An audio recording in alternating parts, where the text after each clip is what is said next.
Assalamualaikum warahmatullahi wabarakatuh. Jumpa lagi bersama kami dalam program Diaspora Muhammadiyah yang membahas perkembangan persyarikatan di berbagai negara. Bersama saya Arina Nurrohma, inilah Diaspora Muhammadiyah.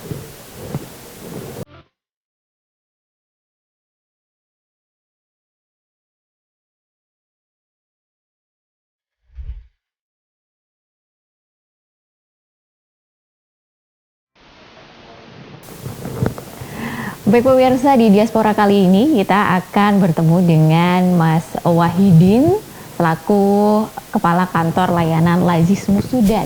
Dan kita juga akan melihat bagaimana Mas Wahidin ini menjadi petugas haji, dan masih banyak juga kader persyarikatan lainnya yang juga dari PCIM, kader-kader PCIM di berbagai negara yang menjadi petugas haji. Dan salah satunya adalah Mas Wahidin ini. Kita nanti akan berbincang lebih dalam bagaimana pengalaman sebagai kader persyarikatan yang bertugas di Mekah, Arab Saudi. Tapi sebelum itu, mari kita saksikan tayangan saat Mas Wahidin bertugas di Tanah Suci berikut ini.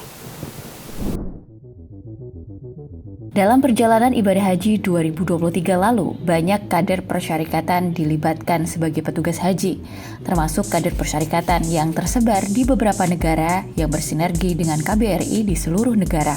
Salah satunya kader PCIM Sudan yang merupakan Kepala Kantor Lazismu Sudan bernama Wahidin.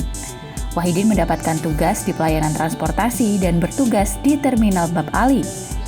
Tugas menjadi pelayan tamu Allah sektor transportasi memiliki tantangan tersendiri, salah satunya panas matahari yang harus ditemui di Tanah Suci. Seperti apa pengalaman menjadi pelayan tamu Allah dan kabar PCIM Sudan? Mari kita simak perbincangan kami dengan Wahidin di Diaspora berikut ini.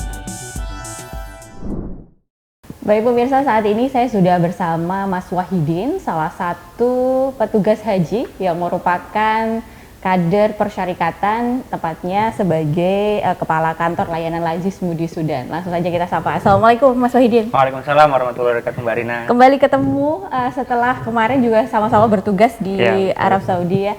Kemarin bertugas di bagian apa Mas Wahidin? Alhamdulillah, kemarin kita bertugas di sektor transportasi di bagian terminal, tepatnya di Terminal Bab Ali, Mbak.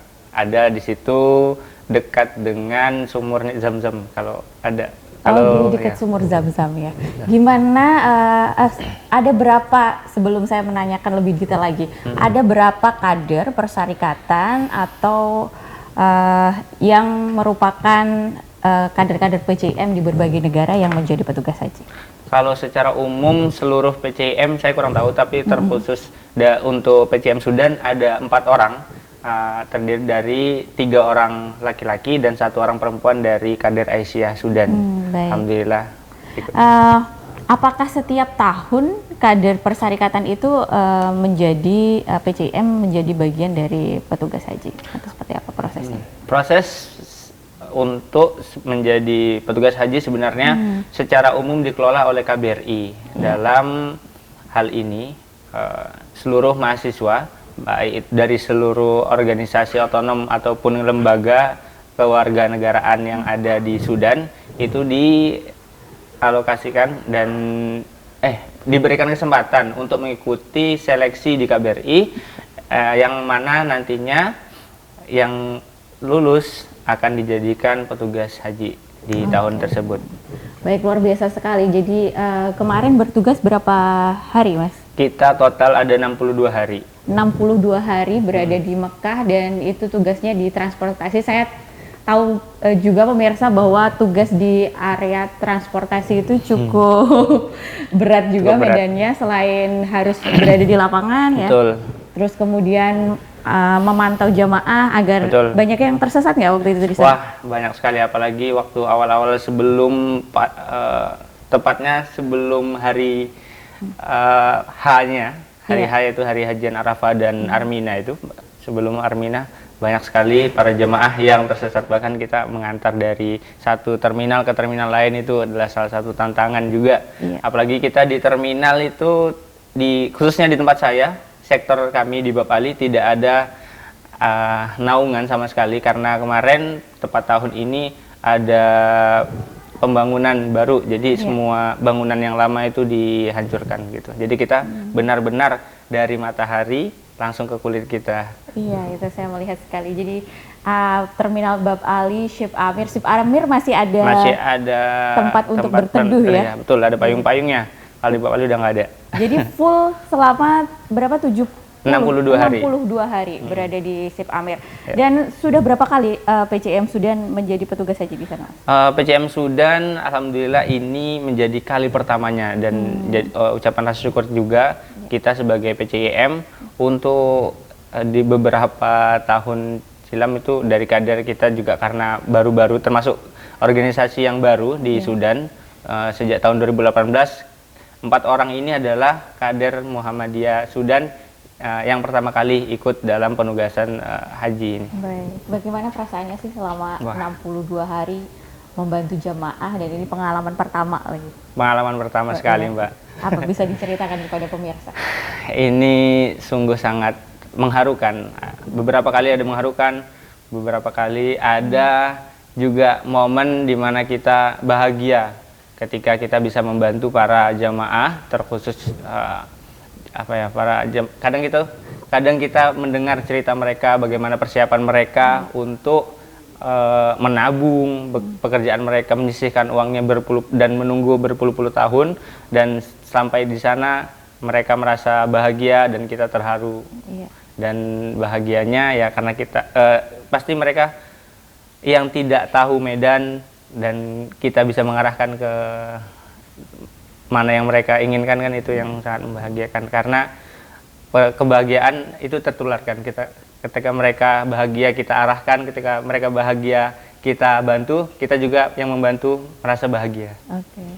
Kalau di Bab Ali itu berteduhnya di mana, Mas? Wah, kita inisiatif sendiri, Mbak. Kadang bawa payung satu persatu, kadang tidak ada berteduh sama sekali. Kadang kita harus full body ini pakai armor, kadang sarung ataupun kain basah untuk menutupi kepala dan muka kita agar tidak langsung tersengat oleh matahari. Jadi semuanya harus tertutup. SOP-nya seperti itu ya. Karena kan ada larangan di mana kita tidak boleh di luar ruangan terlalu lama ya. Betul. Dengan cuaca yang kondisi yang cukup ekstrem. Ada pengalaman-pengalaman apa saja sih bertemu jamaah atau dengan petugas-petugas lainnya? Kalau pengalaman yang sedikit mungkin menarik ya, yaitu ketika kita jamaah tersesat dan kita tidak mengetahui cara mereka berkomunikasi dengan kita, misal dari daerah. Waktu itu kebetulan kalau di sektor Bab Ali itu dari Jawa Barat kebanyakan. Nah, ketika saya dan itu nenek-nenek sudah sepuh. Nah, dia pakai kursi roda dan tidak ada yang menjaganya atau menghantarkannya. Jamaahnya lagi pada tawaf di dalam Ka'bah, di dalam Masjidil Haram, dan dia diantarkan oleh petugas pendorong dari Arab Saudi itu, yang orang Arab. Maka kan kalau sudah selesai tawaf dan sa'inya, mereka langsung diantarkan di mana lokasi mereka menjemput. Nah, itu dibiarkan saja, dihantarkan dan dibiarkan di situ. Nah, ibu-ibu ini tidak bisa diajak komunikasi, dia meminta untuk pulang, tapi waktu itu kondisinya sedang pendekat waktu sholat, dan waktu sholat artinya semua perputaran bis harus diberhentikan. Jadi ya gimana kita cara menenanginya itu agak di situ. Agak butuh effort. Butuh effort ya. Memang tidak semua jamaah itu bisa memahami kondisi dan situasi. Pokoknya saya mau pulang. Anak saya mana, seperti itu. Kan yang kita ketahui bahasanya hanya itu. Cuman kita berbicara bahasa itu Sunda juga tidak bisa untuk menenangkan kan. Ya udah, artinya kita amankan aja. Yang penting ibunya aman. Kita masukkan ke dalam bis, terus nanti ketika bis sudah beroperasi kita kembalikan ke sektornya masing-masing. Baik, menarik sekali Mas. Saya masih mau bertanya lagi bagaimana tugasnya Mas Wahidin gitu ya, dengan teman-teman di sektor transportasi, karena nggak semua orang bisa dengan kuatnya berada di penugasan itu. Pemirsa, kita jeda sejenak, tetaplah bersama kami dalam Diaspora Muhammadiyah. Baik pemirsa, kembali lagi bersama kami dalam Diaspora Muhammadiyah, masih bersama saya Arina dan juga Mas Wahidin selaku Kepala Kantor Layanan Lazis Sudan yang juga menjadi petugas haji 2023 ini. Mas, kita lanjutkan perbincangan tadi. Tadi menarik sekali, banyak tantangan ternyata atau pengalaman-pengalaman selama menjadi petugas haji. Bisa dijelaskan sebenarnya job desk-nya itu prosesnya seperti apa? Ritme penugasannya setiap harinya, dari mulai pagi kemudian di drop, terus untuk konsumsinya seperti apa petugas-petugas di transportasi ketika haji. Oke, jadi khususnya di terminal Bapali ataupun di beberapa terminal lainnya, itu penugasannya 24 jam kita harus standby berada di terminal untuk berjaga-jaga dan memonitoring jamaah sekaligus bis transportasinya. Jadi ada hal yang khusus dari sektor transportasi ini, di mana kita dilengkapi oleh alat walkie-talkie untuk berkomunikasi dengan walkie-talkie. HT ya? Iya, HT. Oke. Walkie-talkie bukan walkie-talkie. Iya. Walkie jalan. Oke. Walkie-talkie. Jadi semua ada setiap shiftnya itu ada satu yang pemegang walkie-talkie-nya untuk berkomunikasi secara universal antar bagian terminal dan halte. Jadi untuk menjaga agar perputaran bis itu tetap berjalan dengan baik. Juga nanti misal ada laporan dari halte ini kok ada barang yang tercecer, nanti dilapor ke terminal agar bagian terminal mengamankan barang tersebut, barang jamaahnya. Dan itu kita lakukan ya 24 jam agar para jamaah terasa aman dan tenang ketika di mana mereka keluar dari Masjidil Haram melihat ada petugas Indonesia yang berjaga situ, mereka tidak sungkan bertanya, mereka tidak sungkan untuk memohon bantuan kepada petugas ketika mereka butuh bantuan. Kan banyak tuh misal, ya itu tadi ketika mereka jamaah datang baru datang ke Mekah tidak tahu arah kemana terminalnya, dan untungnya bagusnya bagian transportasi itu mempunyai kode masing-masing. Nah, para jamaah dilengkapi kode masing-masing di mana mereka tempat tinggalnya dan di mana mereka akan bermuara bisnya. Oke, ini menarik sekali. Nah, kalau pagi biasanya mulai start ditempatkan di masing-masing penugasan di mana? Jam berapa? Perputarannya 24 jam, kita berbagi shift, ada 3 shift. Jadi ada 3 shift. Per 8 jam itu berganti shift. Dan kebetulan kemarin Mbak, saya itu menjadi wakapos. Dan itu kata teman-teman transportasi, bahkan Pak Kabid juga mengatakan bahwa kamu adalah satu-satunya mahasiswa yang menjadi wakapos. Bahkan dari sebelum diadakannya haji itu biasanya wakapos itu wakil ketua pos. Yaitu yang membantu kapos atau ketua pos itu untuk mengkoordinir teman-teman dan juga berkomunikasi dengan pusat ataupun markas besar. Seperti itu. Masya Allah, dan alhamdulillah kemarin kesempatan yang luar biasa ya Mas ya. Dan untuk kalau di sektor atau di Dakar itu kan makanan ada sudah disediakan begitu ya, secara prasmanan begitu. Kalau di sektor teman-teman di transportasi itu seperti apa? Kita ambil jadwal piket. Jadi ketika teman ada yang pulang, maka sebagian temannya datang untuk membawakan makanan yang untuk di halte. Kadang makan di halte, kadang tidak makan sampai pergantian shift itu dia pulang baru makan, kayak gitu. Jadi nggak boleh pergi kemana-mana? Nggak boleh pergi kemana-mana sampai pergantian shift baru dia makan, istirahat. Jadi memang harus membawa bekal secukupnya ya? Kebetulan kita kan di Bab Ali tuh. Jadi nggak ada kontainer kayak di Ship Amir dan juga di Ajiat. Nah, itu tuh kita punya inisiatif air mineral yang di asrama ataupun di hotel, itu semua kita bekukan, lalu kita bawa ke terminal.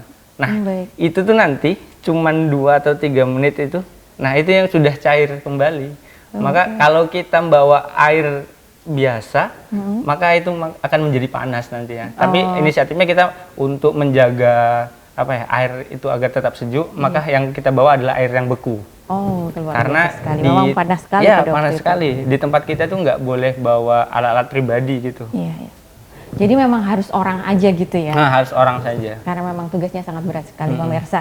Dan selama bertugas nih Mas, pernah nggak sih ketemu sama teman-teman PCM lain begitu? PCM lain? Iya. Wah, kebetulan nih, iya, satu teman sektor kami di Bapali itu ada namanya Jackly dan Vio. Beliau adalah salah dua kader dari PCM Yordan. Wow. Satu sektor dengan kami dan satu tempat penugasan dengan kami. Itu PCM Yordan. Biasanya ya. kalau bertemu gitu pas hari-hari apa begitu? Untuk memang sudah janjian nih saya berada di Bapali nih kita bertemu. Kemarin saya lihat itu ada pertemuan Haji Muhammadiyah. Ya, betul. Apakah semuanya juga ngumpul di situ? Bisa iya betul sekali. Jadi kalau teman saya yang tadi itu PCM Yordania itu satu sektor dengan kami dan kami hampir setiap hari bertemu. Dan terus ada juga dari PCM Maroko dan Mas Gifari. Iya, Mas Gifari. Mas Gifari. Lalu ada PCM Mesir juga dan juga ada dari PCM Saudi. Baik. Nah, kita bertemu itu kadang tidak bisa janjian karena tugas masing-masing kan padat, mesti perputaran. Ya, mensiasati waktu ketika tidak ada tugas atau shift tugasnya itu sedang istirahat seperti itu. Atau mensiasatnya itu kemarin ada temu haji atau Muhammadiyah. Nah, kita di situ berkumpul tuh. Izin dulu ya berarti kalau kayak gitu ya? Iya, jadi harus tektokan dulu kalau mau jumpaan. Kadang udah janjian, rupanya dia udah duluan pergi, kayak ada tugas lain segala macam. Ya, oke. Sebelum kita nanti ke tips-tips bagi para petugas nanti ya untuk kader-kader PCM, ada tips nggak sih untuk nanti kader-kader seperti PCM jika ditunjuk oleh pemerintah bertugas di Arab Saudi atau di sektor manapun? Benar. Yang pertama itu pasti kita harus punya persiapan baik itu materi ataupun fisik, karena yang namanya ibadah haji itu kan perlu perjuangan baik itu fisik maupun ya keilmuan kita. Sebab jamaahnya saja itu yang akan kita tolong sebegitu banyaknya persiapan, apalagi kita sebagai petugas. Kita harus lebih banyak lagi persiapan untuk menjadi petugas itu. Soalnya kalau kita yang tidak punya persiapan, lalu bagaimana kita bisa menolong mereka yang butuh bantuan dengan kita? Salah satu persiapan yang paling urgent yang harus dimiliki oleh petugas, salah satunya tahu lapangan. Tahu lapangan. Betul. Jangan sampai tersesat juga. Jangan sampai tersesat juga. Banyak petugas yang belum pernah datang atau pertama kali, mereka tidak ingin inisiatif keliling ataupun ke tempat tempat lokasi mereka bekerja, malah itu membebani petugas lainnya nantinya. Iya, betul. Jadi memang sebagai petugas haji kita benar-benar harus mempelajari peta tempat di mana kita ditugaskan. Betul. Ya, sehingga memang menghafal itu ada nomor-nomor, saya ingat sekali, baik kode-kode. Iya, bahkan di media pun kami juga harus menghafalnya. Jadi kalau ada jamaah apapun itu kita melemburkan identitas kita dan harus membantu petugas. Betul. Pemirsa, kita jeda sejenak, kita akan lanjutkan perbincangan kita dengan Mas Wahidin, tapi kita jeda sejenak, tetaplah bersama kami dalam Diaspora Muhammadiyah. Kami akan segera kembali. Baik pemirsa, terima kasih masih bersama kami dalam Diaspora Muhammadiyah, masih bersama saya Arina Rohma dan juga Mas Wahidin. Mas Wahidin, tadi kita sudah berbincang pengalaman Mas Wahidin sebagai petugas haji dan alhamdulillah sudah tiba di tanah air selama bertugas 62 hari. Dan Mas Wahidin, berbincang mengenai Sudan, tentu saja saya ingin menanyakan bagaimana kabarnya kantor Sudan di kantor Lazismu Sudan atau PCM Sudan? Dua-duanya. Ya, karena satu kesatuan ya. Kantor Lazismu Sudan berada di sekretariat PCM Sudan dan saat ini karena waktu itu juga kita pernah berbincang sama PCM, ketua PCM juga di sini tentang bagaimana kondisi sebelum ditinggalkan. Nah, jadi kita mengunci semua akses untuk masuk ke dalam kantor dan memberikan kepercayaan kepada tuan rumah untuk menjaga aset-aset Muhammadiyah ataupun Lazismu yang berada di Sudan, termasuk barang-barang pribadi teman-teman yang tinggal di sekretariat seperti itu. Dan kita juga masih mencoba menghubungi para tuan rumah agar kondisi terkini rumahnya itu tetap terpantau seperti itu, Mbak. Baik. Kondisi Sudan seperti apa sekarang? Sekarang alhamdulillah untuk perpecahan senjata ya, mungkin agak senjata. sudah mulai mereda, tapi masih tetap ada di beberapa wilayah seperti itu yang kita lihat dari media-media ya. Dan beberapa laporan itu jamiah kita ataupun kampus kita kemarin tuh sempat ada, bukan mungkin itu dibom atau diterbakar. Nah, jadi di gerbang utama kampus itu sempat ada gambar yang kita terima dari media teman-teman yang ada di Sudan, itu mobil terbakar dan sampai menghanguskan gerbang utama kampus. Wah, itu sudah berdampak ke kampus itu, kita yang takutkan. Ini teman-teman dari terutama mahasiswa maupun kader-kader kita ya yang di Sudan yang sudah kembali ke tanah air, bagaimana kondisinya Kondisi saat ini? Aktivitasnya apa aja? Alhamdulillah kemarin kan kita sudah koordinasi sebelum sampai ada lagi pasca evakuasi, itu juga koordinasi dengan PP Ditlibang untuk membantu para kader yang ingin melanjutkan studinya di Indonesia. Alhamdulillah beberapa waktu lalu, mungkin tepatnya pekan ini, sudah diterima keputusan dari Ditlibang maupun PP untuk penyebaran mahasiswa yang akan melanjutkan studinya di PTMA ataupun kampus-kampus di Muhammadiyah yang tersebar di seluruh Indonesia. Ya, progresnya seperti apa? Sudah ada yang mulai melakukan perkuliahan lagi? Nah, untuk yang mengambil mandiri, mereka beberapa dari mungkin sekitar 600 bahkan 700 mahasiswa itu mungkin 50%-nya sudah mengambil mandiri, artinya jalur mandiri, mereka mendatangi kampus ataupun komunitas. Mereka secara komunitas ataupun mandiri mendatangi kampus untuk melakukan registrasi kelanjutan kuliah. Alhamdulillah mungkin mayoritas sudah banyak yang lanjut, Mbak, dan saya lihat juga beberapa teman itu sudah ada yang KKN malahan. Masya Allah. Semoga pendidikan para kader-kader ini yang sementara ada di Indonesia dan ada kemungkinan kembali ke sana nggak sih, Mas? Wah, sepertinya berat sekali nih. Kita lihat keputusan-keputusan dari KBRI juga, WNI yang ada di sana itu dipulangkan. Artinya apa? Himbauan untuk ke sana itu ya larangan bahkan.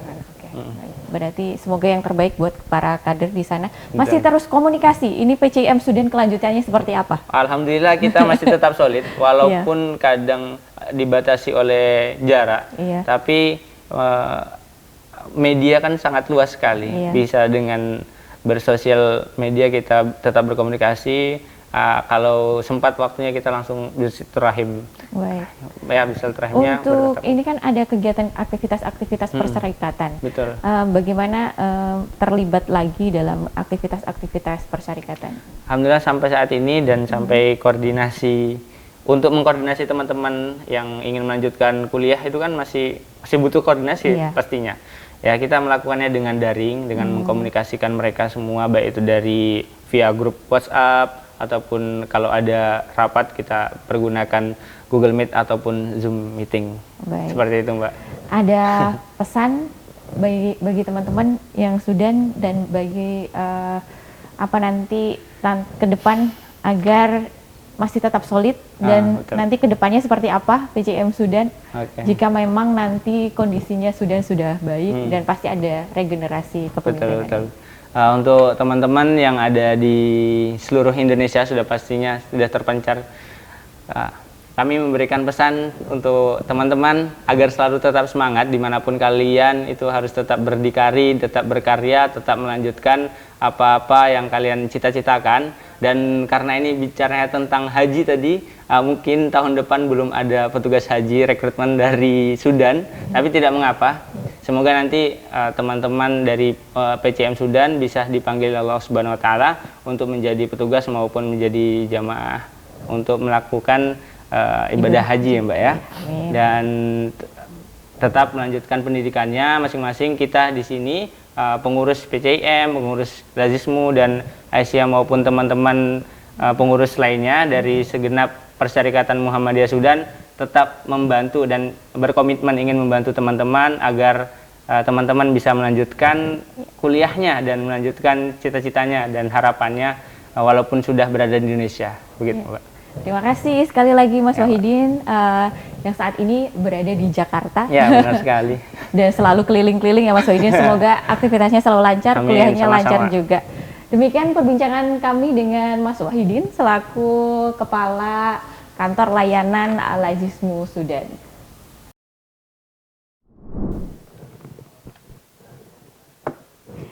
Baik pemirsa, itu tadi perbincangan kita dengan Mas Wahidin, salah satu kader yang bertugas di Mekah, Arab Saudi, menandakan berakhirnya diaspora pada kesempatan kali ini. Saya Arina Nurrohmah dan seluruh kru yang bertugas mengucapkan terima kasih atas kebersamaan Anda. Jangan lupa saksikan diaspora setiap minggunya hanya di TVmu. Wassalamualaikum warahmatullahi wabarakatuh dan sampai jumpa.